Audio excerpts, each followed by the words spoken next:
internal state.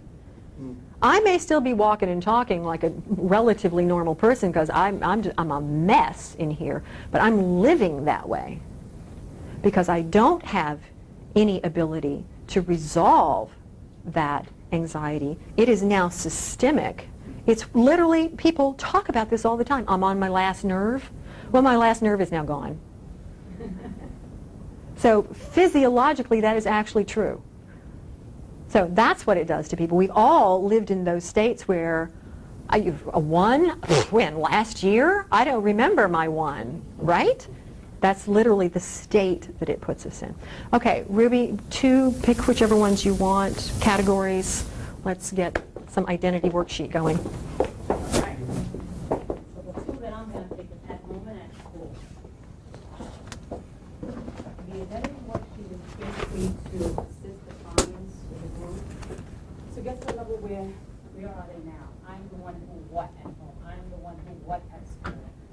And then there's another identity worksheet, which is the second part, where it brings them to a level where who do they want to be. So the first one, we're going to go through it. It's page 32, and I'm just going to give you an example of what happened in my group with this little boy again.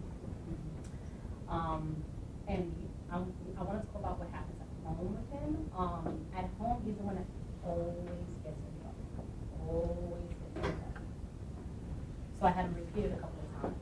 Who are you at home? Who are you at home? I'm the one at home that gets in trouble all the time. I'm the one at home that gets in trouble all the time. I'm the one at home that does this. I'm the one at home that does that. I'm the one who stays home all the time. His sister gets to go out. He has to stay home all the time. He's young. He's younger than her, but for some reason she just has more freedom. So he's the one that stays at home. He's the one that gets in trouble. And he's the one that ultimately can't go anywhere. Basically, he just can't go anywhere. So who are you at home?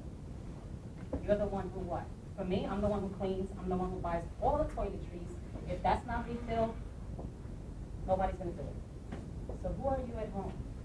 Let's go through the worksheet. I'm the one who... What does that mean? You're the one who what at home is, you know?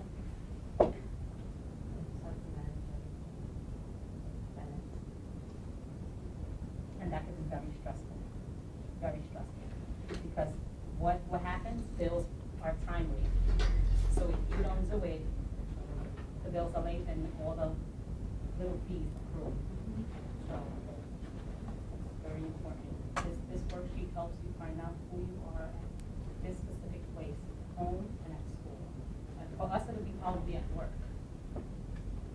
And I'm the one at work that as soon as I walk through the door, everybody sees me out.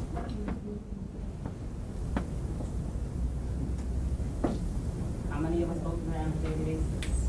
Probably all.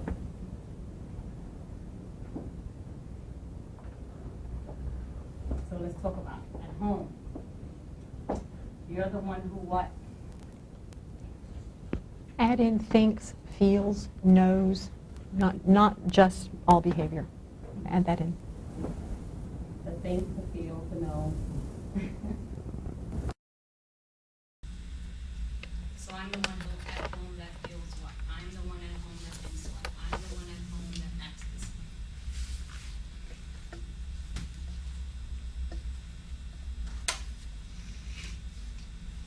Still thinking, Tracy? No, I'm the one. You already know. Can't drop the ball. I don't work. We don't eat. I don't cook. We don't eat. I don't clean. We look dirty. You know, you want to take care of everything. Can't drop for a moment. And that can be very stressful.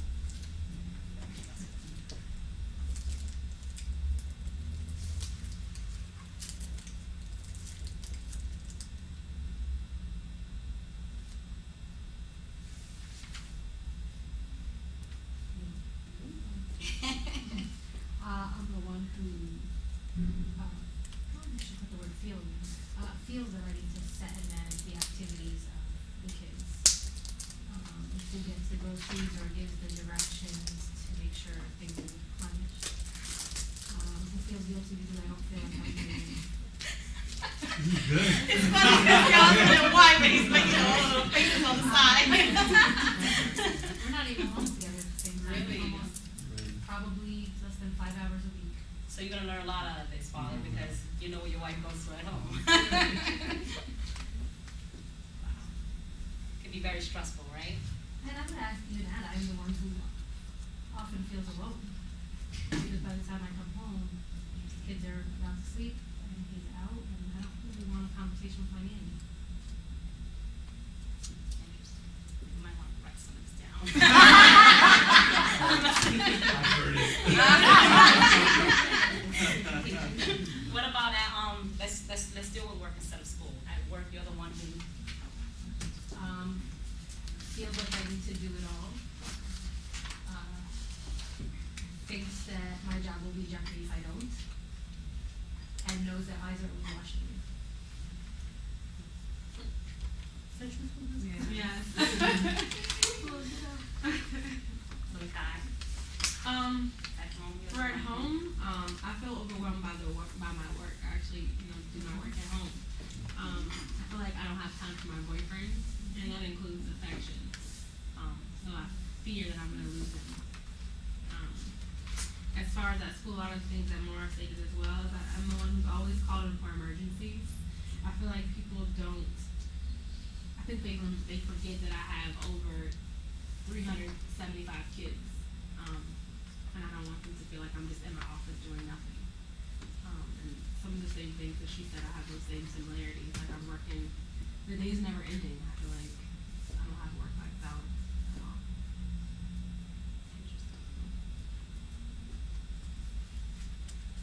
You know I'm interested in what you have to say. Well,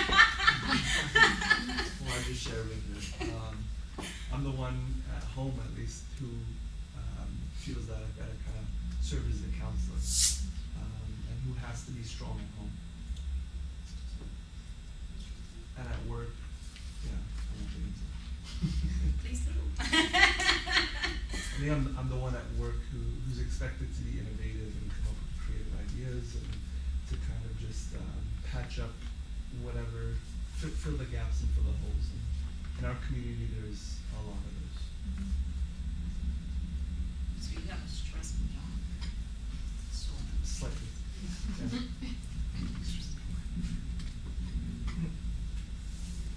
Anybody else? Getting too quiet right there. I guess for me, at home I'm the one who pays the bills, so that could be stressful. And I guess you say truth over harmony, I'm the one who leaves the mess. So I'm pretty sure my wife feels like so some truth in that. At school I'm the one who I feel like for the kids is the one who solves all the problems, and so constantly being stopped. This is happening, which is great, but they have their teachers too, so I just feel like overwhelmed sometimes.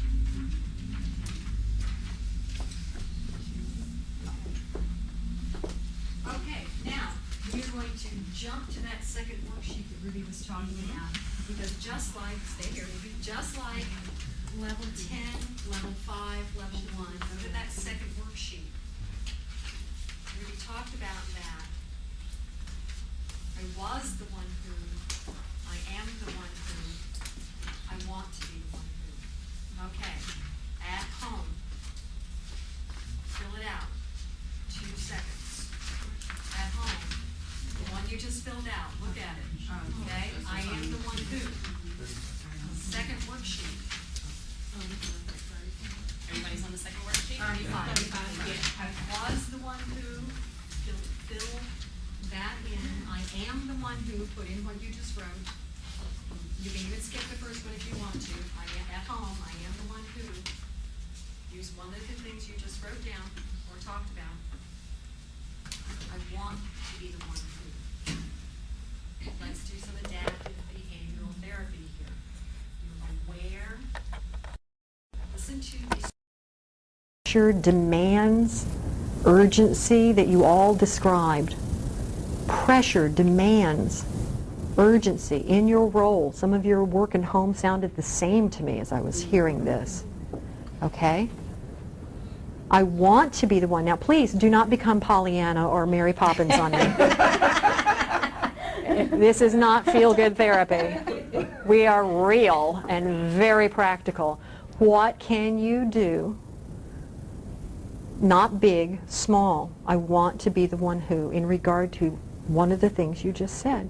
If you're the one who pays all the bills, if you're the one who's supposed to be the therapist at home, if you're the one that everything depends on, don't do the opposite to me. Don't do that to yourself. It won't work. I want to be free of all of this. Of course you do. No, modify your behavior. What could you do? I want to be the one who pays the bills and has time to play with my kid. I want to be the one who doesn't always feel stressed, so I can take a bath. Do you hear what I'm doing? They're very practical behaviors. Please add in a realistic, adaptive behavior that you can do. Okay, Ruby, you're on. At work, you walk down the hall and everybody says, Ruby, Ruby, Ruby, Ruby. This is very demanding. It's very stressful. There's tons of pressure. You want to be the one who? Just goes in my office and do what I need to do before I'm called. Okay, now you just avoided it. Yes, I did. But that's what I want. I want to be the one who nobody has to turn to. You're still going to walk down the hall and they're going to say, Ruby, Ruby, Ruby. Now, what do you want to do with this as that's happening? Ruby, Ruby, I got a problem. Ruby, I need your help. Ruby, you should call me. Ruby, you should, what do you want to do here? I might need to pass. Ah, thank you. Do you hear this? How do you do that? Not now. When? We'll make an appointment. Yes, she's right, isn't she? She's right. That is a real professional in her role, adaptive behavior to use. I hear you. Yes, I can't do this now. Let's make an appointment. Call me. We'll get on the books. Okay, yes, and you. I hear you. Yes, you have a problem. That's right. Not now. And yeah, no, you come with me. Do you hear what, okay? Do you hear how she can create this flexibility with the stressor? Okay, so that's really, we're really great at, I don't want to be that person. Well, you are. So now, okay? Okay, great. Now we're going to go to the next part. So let's, I'm going to have you come back and do another worksheet if we have time. Okay. Let's keep going. Right now you have some questions. So before we break for lunch, we're going to do a little bit more, but I want to break for questions right now because if we do that, we'll only have 5 or 10 minutes. I really want to be able to hear your thoughts, your questions. Does this make sense? Are we on solid ground here? What are your questions? I have a question. An example that you just gave, I found that that's my day every day. Like, you know, there's tons of kids coming to me. You promised me yesterday you would. You did this, you did that. And I found myself making appointments. And then that day, something comes up. And so then I feel more stressed because or guilty, rather, that I didn't get to those particular kids that I promised on Monday. And it's now Thursday. Yes. And so I guess my main question, in thinking about all that, still, how do you, I know you have to prioritize, but how do you prioritize? I guess I don't know if that's a question for you, maybe that's a question for myself, but in lowering my anxiety, telling kids I'll come back to and you're not able to do that. Like, I don't even know how to wrap my head around that or wrap my hands around that. So you can say, make an appointment, we'll talk about this, I'll see you Thursday at 3 o'clock. You can do that part. But what you're telling me is there's something else going on that keeps you from actually seeing that person at 3 o'clock on that prescribed day. Okay, guilt is a very interesting thing because we create a lot of guilt for ourselves. Now, you asked the question, how do I prioritize? Now, let me ask you a very personal question. Why are you in that job? Why are you in that job, in that profession, personally?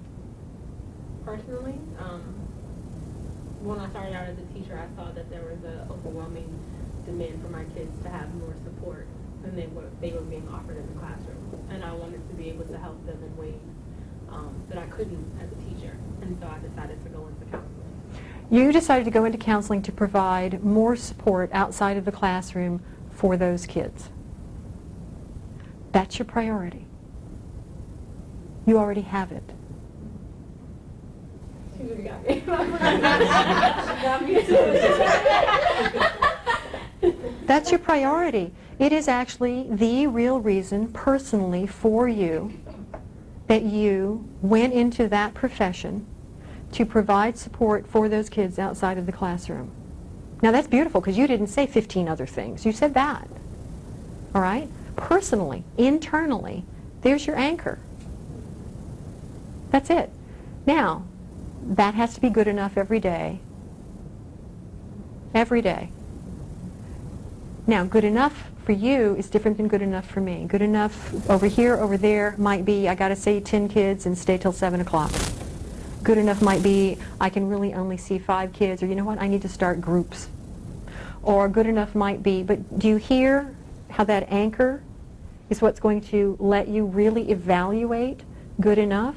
Now, if good enough in my professional role, I'm the one who, at work, is supposed to support and see all these kids, and there are 10 kids between 3 and 5 o'clock, so I have to stay till 9. No, at home, I'm the one who cooks and makes dinner and has kids.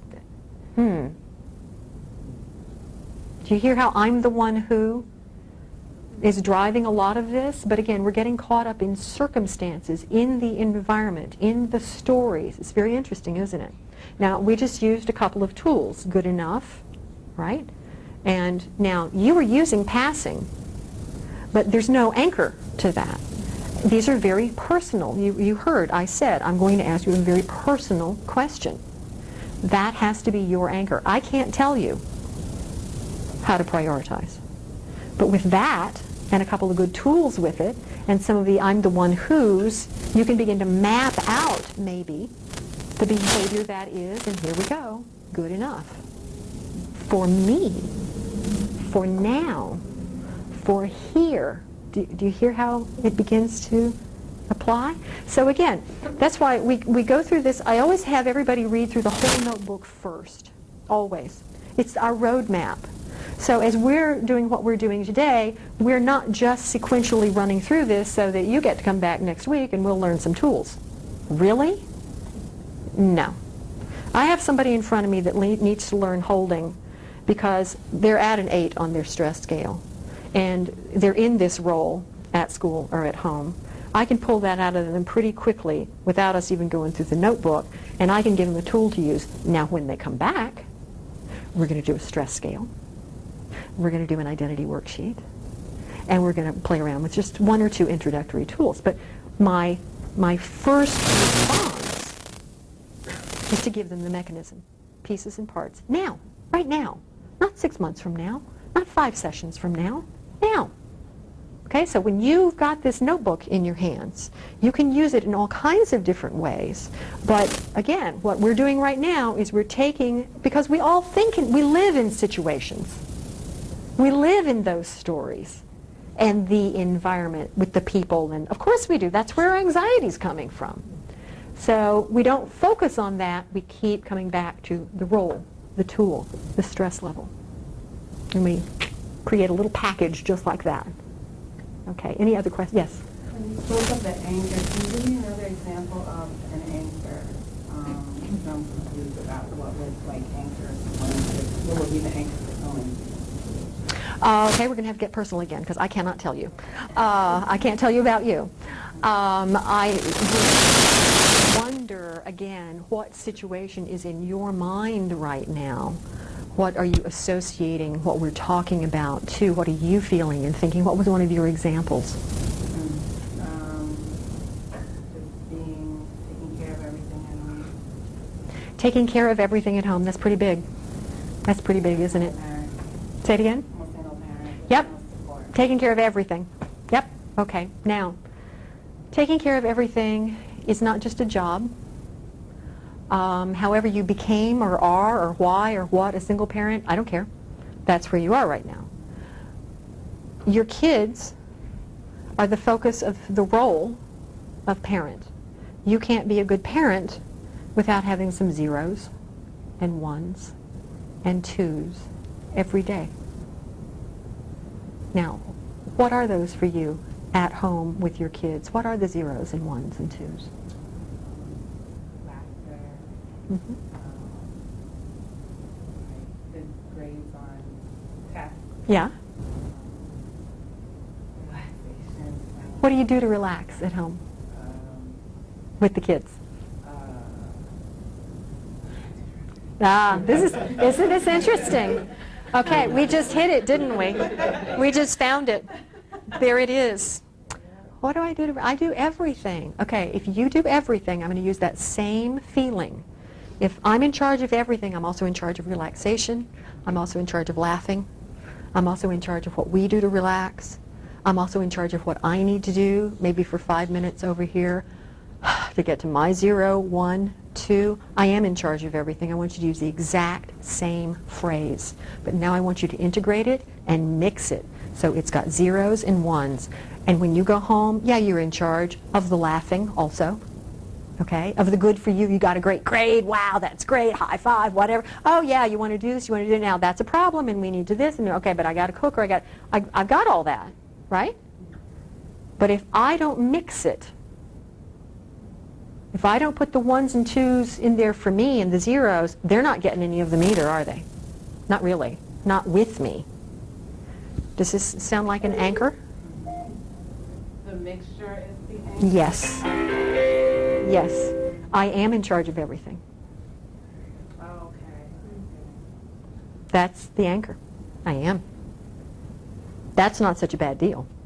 Okay, so again, we're looking for a big mix here. It's not either or. It's not, here's how you fix it. Okay, it's the full range. Yes? How young are the youngest kids you could do? Great question. How young are the youngest kids? We've done a teen book, thanks to Ruby's good work last summer, this past summer. I lowered the age on that book, 13 to 16. That is very environmental. When you get into certain neighborhoods or places, you know, those 16-year-olds are not going to read that book because it's just baby stuff.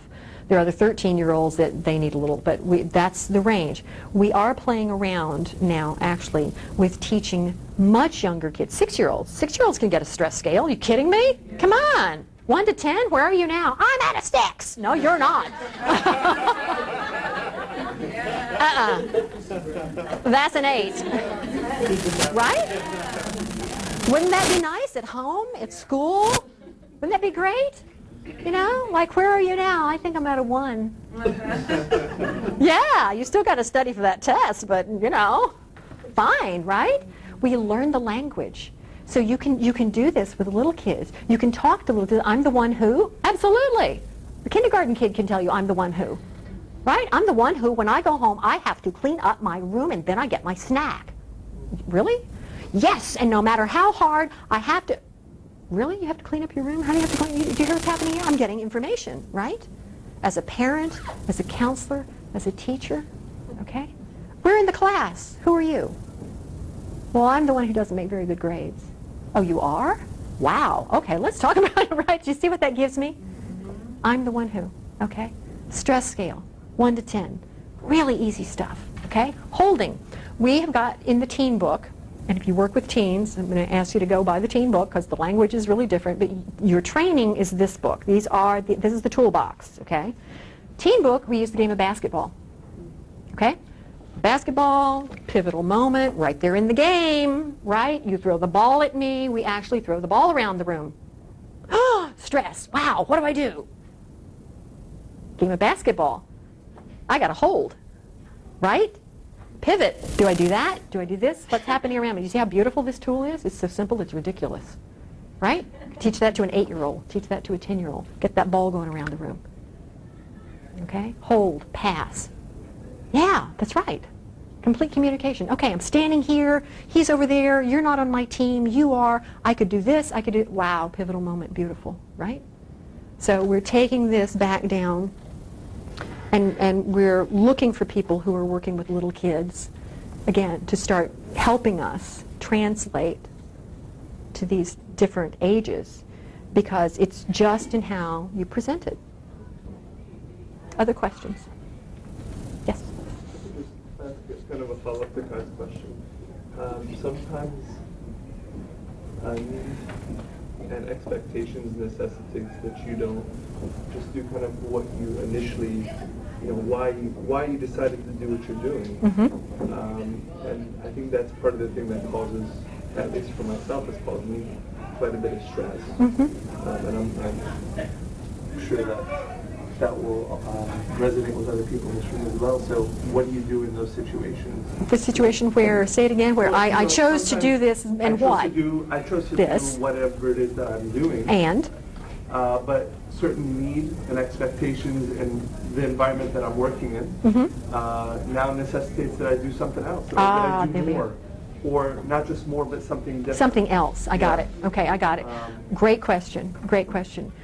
Because what happens again is once we're in an experience, a role, an environment, things push and pull, or they evolve, or they shift, or this bigger need comes up. Now, if you're a helping person, you probably have the really bad habit of going, okay, I can do that.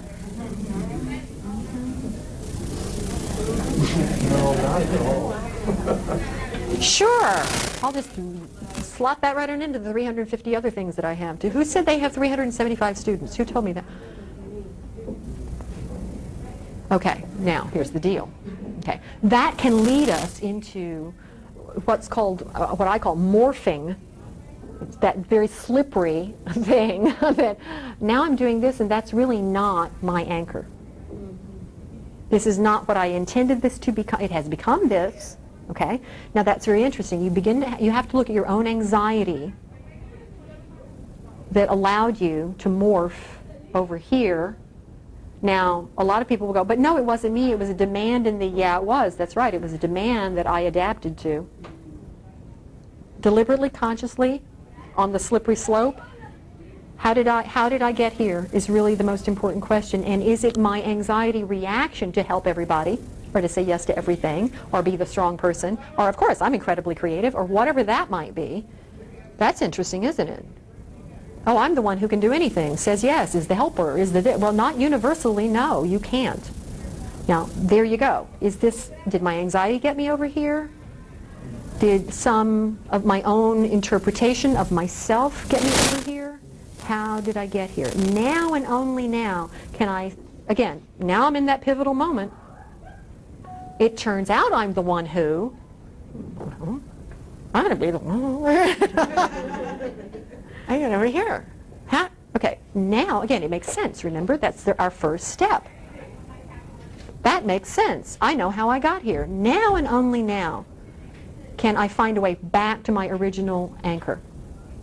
Okay? Now, there's a worksheet we have not done, and we're not about to do it just before we break for lunch. Okay? It's the original fear scenario. I will talk you through this briefly.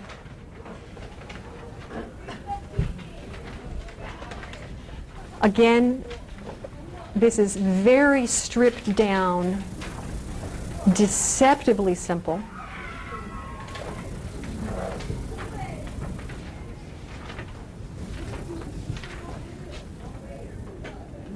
Fear is a clear sense of something. You may or may not have words for it. You know it, you feel it. We always work with ourselves. My anxiety notebook is about me and my anxiety. I'm afraid that I will tell you what I've heard from people so you can see how this works. I'm afraid that I am overworked and stressed out and exhausted. I'm afraid that I'm overworked, stressed out, and exhausted because I love what I'm doing, try to help everybody, and try to help everybody. I'm afraid that I'm exhausted. I try to help everybody. I'm afraid I have no time for them because I take no time for myself. I take no time for myself. I'm afraid I take no time for myself because I was the only one in my family who could take care of everything. I don't know how to take care of myself. I don't know how to take care of myself because I never learned. Wow, did we get there? Wow, listen to how fast we got to original material. Wow. Okay. I'm afraid that and we just started with exhausted, overworked, right? I want to know, why do I live in that state? Why do I adapt? Why did I adapt to that? How did I get there? Because I.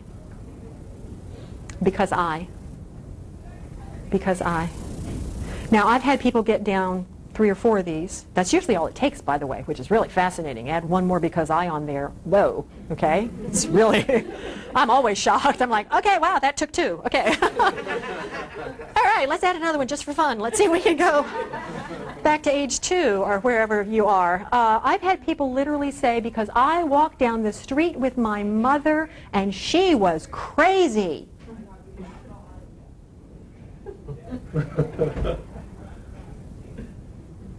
I'm this way because my mother was crazy. And I had to interpret the entire world for her, even as a little kid, and pay attention to her and keep her happy all the time. And I'm adaptive response. Little kid, adaptive behavior. There's nothing wrong with this kid. Got it? Interesting, this tricky worksheet. Tricky worksheet. This is the worksheet I said early on. You're going to work on this one. You have referrals in your hand, in your pocket, okay? You have referrals in your pocket. You have a clinical psychologist somewhere in your pocket, okay? You have phone numbers in your pocket. And you will also find that some of those people who you're going to sit there and go, okay, wow, we just discovered, so, that's you, right? We just, okay, I'm feeling pretty all right. Let's see, might be a really great idea. Let's bring some other people in on this. I got a couple of people I want to talk to. I got it. Really? Okay? You do this worksheet. You be careful with this worksheet. Only careful in being caring and careful. That's what I mean. Just be prepared. That's all. You find this stuff all the time in lots of different ways. Okay? And I'm talking about one that's not so bad. Okay, I just discovered my mother's crazy. All right? I didn't discover that she beat me, locked me in a closet, and this horror. Okay. Fine. You'll hear that too. I've heard that. I've heard I was just ignored. Wow. Okay? Now it's interesting. As a therapist, guess what my response is? Wow. Hear the silence? Wow. Yeah, that makes sense. Yeah, that makes sense. It's great. Because we got it now, okay? It's fascinating work. Very simple, okay? Simple tools. Now, you're going to break for lunch. You're going to have some 1s and 0s and fill your bellies up with something, okay? And I really do mean it. Have some protein. We got some work ahead of us. We're going to catch yourselves in pivotal moments, so it's going to take some fortitude, all right? You're going to do your own work here. But let's break, and we're back in, I think, 30 minutes, is it? Something like that, Ruby? Okay, 30 minutes. Thank you.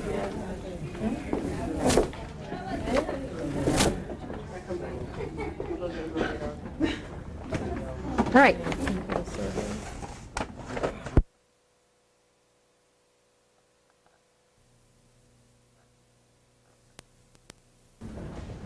Build behavior. What we have are experiences that we're in. We learn from our adaptations, our meaning, the role, dynamics, all these things we've been talking about. And we absorb them. Now, something really important, I was on the radio last week, which you should listen to if you can get to my website, and it gets on the website. It is a talk program for parents about kids.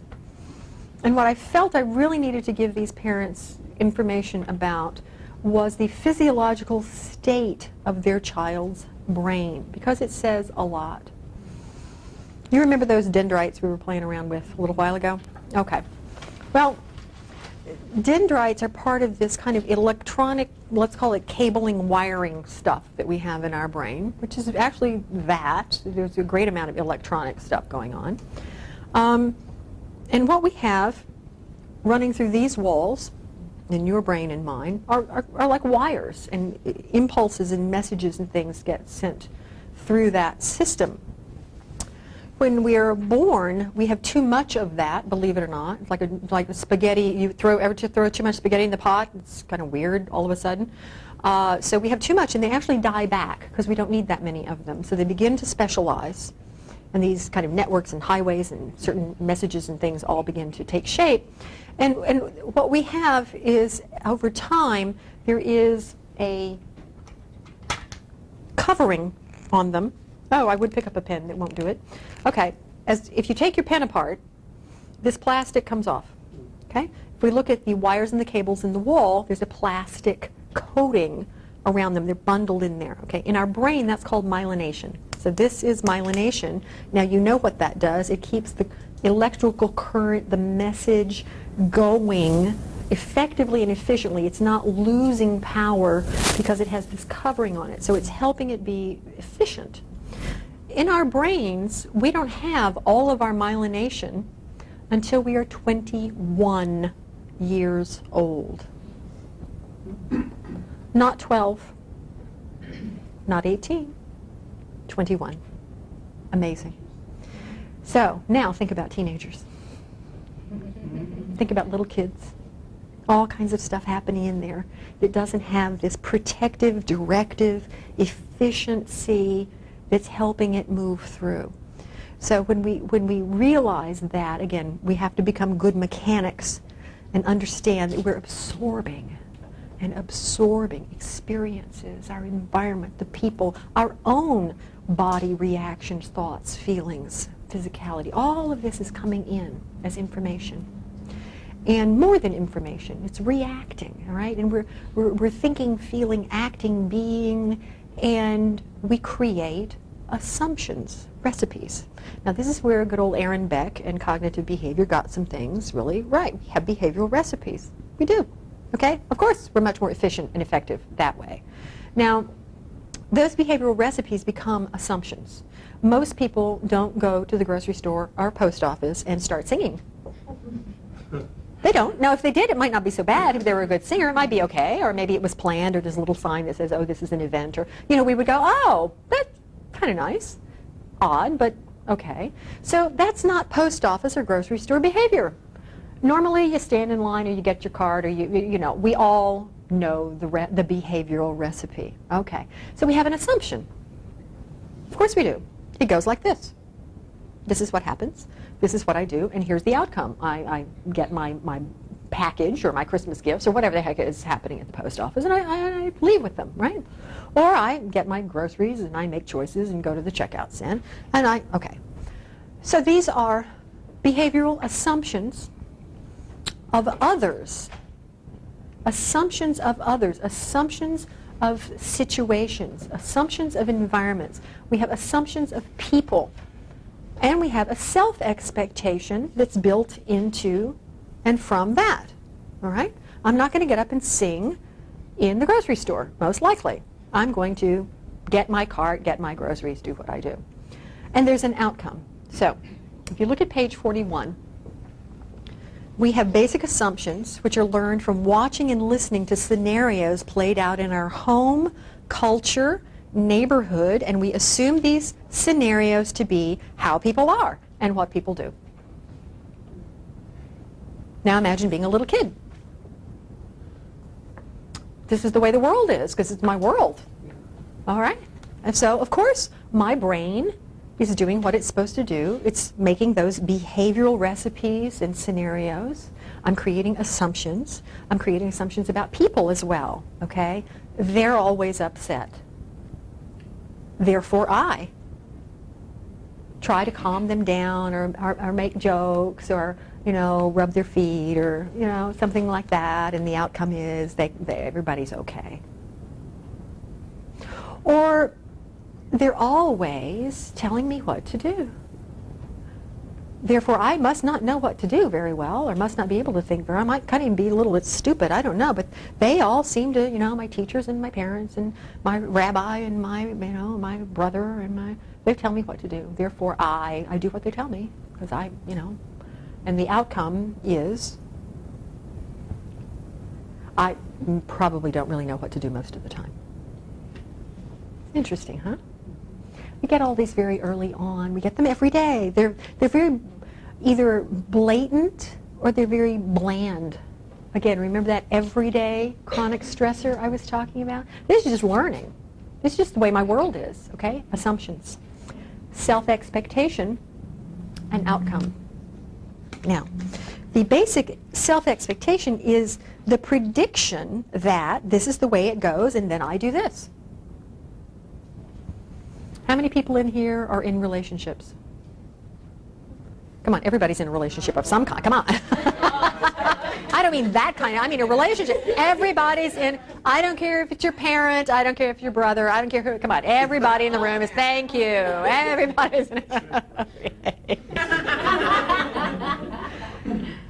You have expectations and assumptions. This is the way they are. Therefore I. Ooh, really? Yeah. Therefore I. And what's the outcome? Okay, ready for some adaptive behavioral therapy? Let's do it. Okay. Ruby is going to take you through. We are now skipping all the way over to the second part. Let me see where I want us to begin to play. Let's go all the way to part 3, page 69. We're going to spend the rest of our time doing this. This is the anxiety prevention worksheet. You'll see that it says, trigger situation, tool, outcome.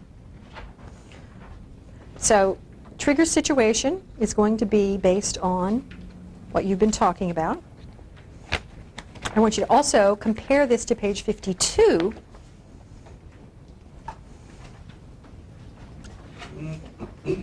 Pivotal moment worksheet, basic assumption. People, they, basic assumption, therefore, basic expectation, therefore I. Basic assumption. People, they do this, are that way. Therefore I do this, think this, feel this, am this way. And of course, as you heard, there's an outcome. But look at this, trigger situation. Primed response, therefore I.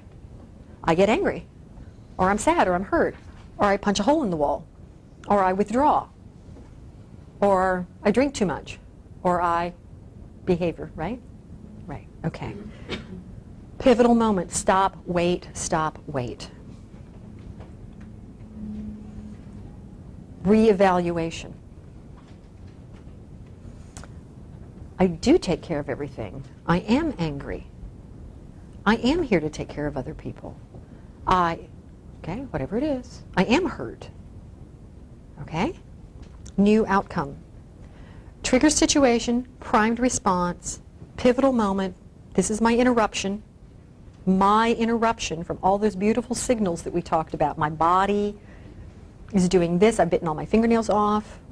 I realize that I'm scared or hurt or withdrawn or depressed or I've just had 6 beers. Or all of these things we've been talking about, or maybe I'm just confused. We haven't really talked about that one very much. So if I wait and I stop and I understand my basic assumptions in this situation. Remember that worksheet that we did, original fear?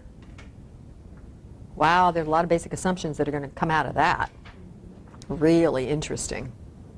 Okay? Remember I told you about the guy that said, I didn't tell you it was a guy, it doesn't matter, guy, girl, they said, I'm afraid that because I was walking down the street with my mom and I realized my mom is crazy. What kind of basic assumptions did they have about caregivers and people who are close to them? Everybody's nuts. They're nuts. Therefore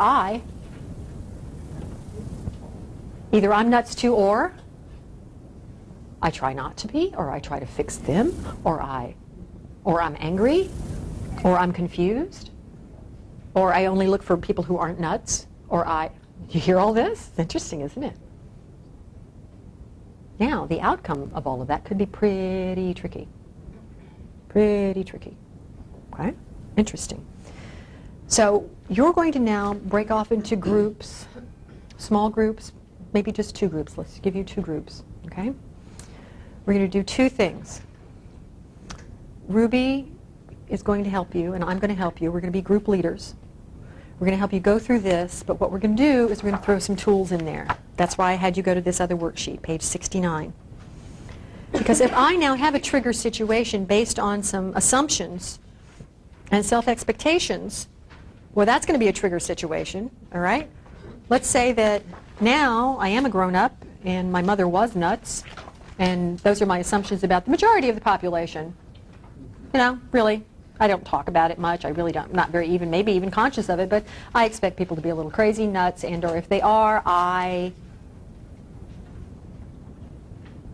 what do I do? How do I respond? Okay, wait. What are my choices? I'm the one who. I want to be the one who. What are my tools? Is this the time, the place to talk or not? Do I hold my reality?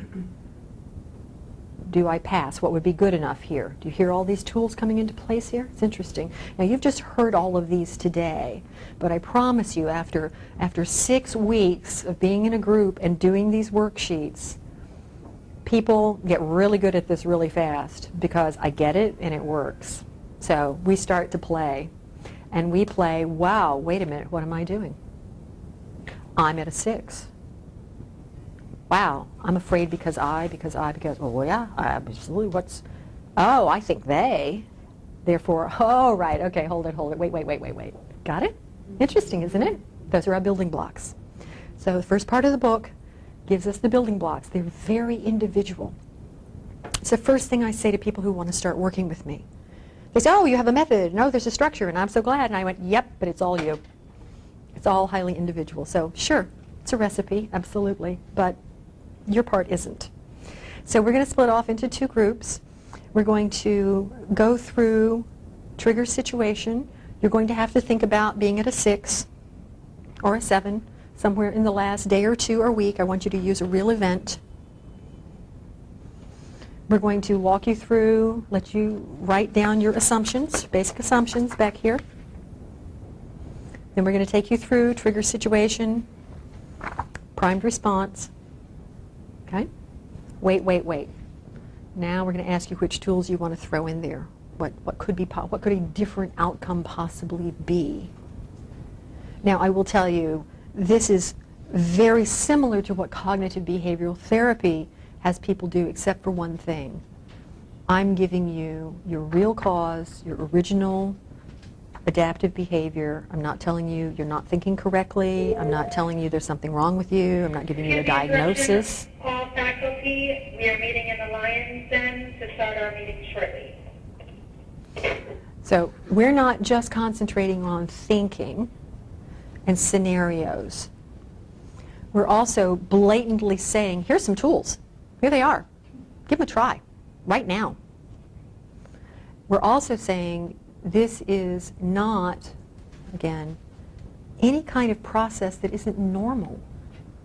This is normal behavior for everybody. We adapt. We figure things out. We come up with recipes of behavior, and then we do them to be efficient, to be effective. Yeah, they're automatic. A lot of them are. We do have to catch them. It's tough catching them. It's not easy, and you're not going to catch them at an 8 easily without a lot of practice or motivation. But as we get people to catch them in these lower levels, in 4s and 5s, in 3s, in 6s, they do get practice, and we talked about this earlier. You can catch it at an 8 or a 10 if you want to. If you want to. Okay. So let's go 1, 2, 3, 4, 5. 1, 2, 3, 4, 5. Let's do 2 groups. Just bring your chairs out. I'm going to be off camera. Bring some chairs up here, and then let's move this table.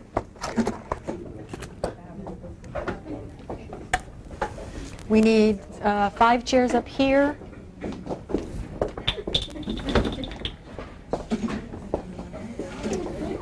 You're going up front, right? Okay.